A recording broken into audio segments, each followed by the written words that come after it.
Two men discovered they had power. One found it in a diagnosis, a death sentence that freed him from the life he had quietly resented for 20 years. The other found it in a notebook, a weapon that made him the judge of the entire human race. Both men made the same decision. They decided to use it. Walter White was a genius who had spent his life being overlooked. The cancer didn't break him. It gave him permission. Permission to finally become what he always believed he was. Light Yagami had never been overlooked. He was the top student in Japan, admired by everyone, destined for greatness by any measure. But admiration wasn't enough. Light was bored, not by failure, but by a world that wasn't worthy of him. The notebook didn't corrupt him. It confirmed what he already believed about himself. This is the first split in the road. Walt became dangerous because the world had taken something from him. Light became dangerous because the world had given him everything, and he still wanted more. One man was driven by resentment, the other was driven by contempt. Both arrived at the same place, neither could find their way back. Walt built a mask. His name was Heisenberg, cold, calculated, untouchable. When Walt put on the hat, something shifted in him. The fear disappeared. The apologies disappeared. Walter White was the mask he wore for his family. Heisenberg was the face he wore when he finally stopped pretending. The terrifying part is that Heisenberg felt more honest. Light didn't need a mask. He was already performing for his parents, his classmates, his country. The notebook just gave the performance a purpose. He became Kira, self-appointed judge of the human race, while his family ate dinner across the table and saw nothing. Walt was hiding who he had become. Light was hiding who he had always been. Both men had partners they couldn't control. Walt had Jesse, impulsive, emotional, a conscience he couldn't fully silence. Light had Elle, the only person on Earth who could match his mind. Neither man could eliminate their partner without losing something critical. Jesse kept Walt human. Elle kept Light honest. Both men tried to destroy that part of themselves anyway. The way they treated these partners tells you everything. Walt manipulated Jesse through love, real love twisted into a tool.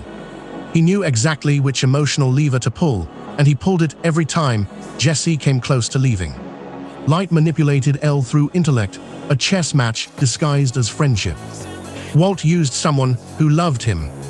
Light used someone who respected him. Both were violations. Their families were the clearest mirror of what they were becoming. Skylar saw Walt change and refused to look away, and he punished her for it. Walt's family was collateral damage he chose not to account for. Light's family was set decoration.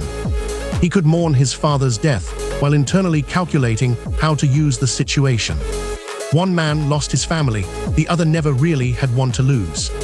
The delusion of superiority developed differently in each of them, and that difference is what eventually killed them. Walt's ego needed an audience.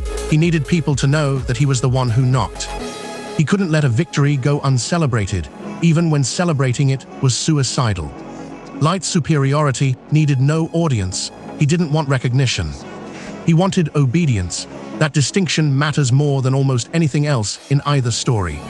There is a moment in both stories where each man passes the point of no return, not the first crime, but the first crime they committed against someone who trusted them completely. For Walt, it was letting Jane die. He stood over her, watched her choke, and chose not to move. For Light, it was writing Elle's real name in the notebook. Both men looked at the person closest to stopping them and made a choice. They chose to keep going. After that moment, everything accelerated. The justifications that once required effort became automatic. Walt stopped being surprised by what he was capable of. Light stopped experiencing doubt as anything other than an inconvenience. The moral accounting they had been running quietly in the background, the balance sheet that kept them tethered to something human, went silent. Neither man noticed exactly when it happened. That's the point. Here is the question that separates them: who was smarter? The answer is Light, without argument. Walt made brilliant improvisations. He was exceptional under pressure. But Light played chess while Walt was playing poker. By every technical measure, Light Yagami was the more formidable mind. And yet Light lost first. That requires an explanation. Light lost because intelligence without emotional intelligence is a weapon pointed backward. He could predict every logical move his enemies would make. He could not predict that Nia would find a human being willing to act irrationally out of grief. Mikami's obsession, a thing Light had manufactured and then ignored, became the crack in an otherwise perfect wall. Walt would have seen that crack. Walt had spent years managing Jesse's irrationality. Light had spent years pretending irrationality didn't exist. Walt lost because his ego required acknowledgement. He called Skylar from a payphone not because he had to.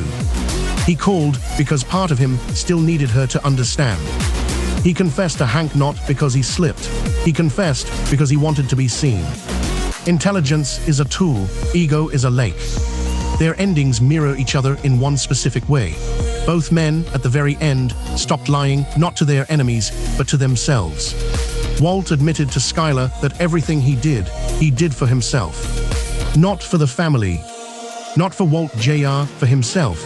It was the most honest sentence he ever spoke.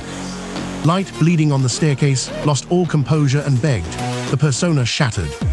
The performance finally ended. For both of them, it just ended too late.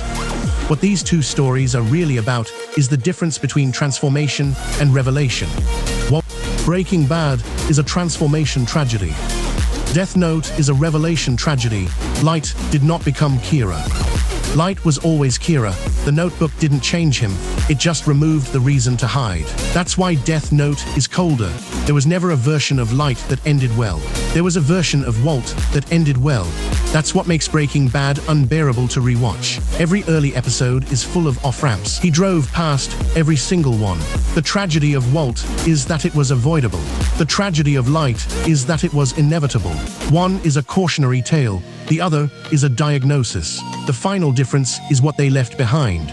Walt left a legacy of destruction, but also a confession, a trust fund for his son, and one honest moment with his wife. He tried to undo some of the damage in the hours before he died. It was too little. It was something. Light left nothing. No confession, no reconsideration, no moment of humanity at the end. He died believing he had been right, that he had simply been defeated by inferior people using dishonest methods. He was wrong, he was just alone. Two men who built their empires on the certainty that they were smarter than everyone else. One was right about that, and it still destroyed him. The other was wrong, not about his intelligence, but about what intelligence is for. Walter White understood people and forgot to care about them. Light Yagami never understood them at all. In the end, both men were killed by the same thing, the part of themselves they refused to look at.